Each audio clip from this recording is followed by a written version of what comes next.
Hello, Jane Cleland here. The question is, can I mix first person and third person within a novel?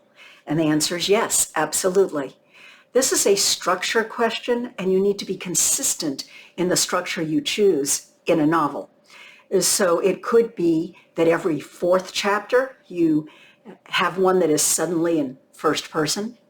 It could be that every time you introduce a new third person perspective, we're going to have a chapter of their first person perspective.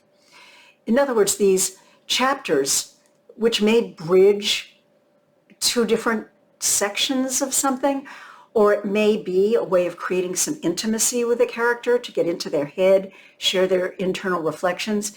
You have to have a reason to do it, and then it has to be done in a predictable manner. Maybe not every 4 or 6 or however many chapters, maybe not that rigid of a structure, but there has to be some impetus, and anytime that impetus happens, you do that thing.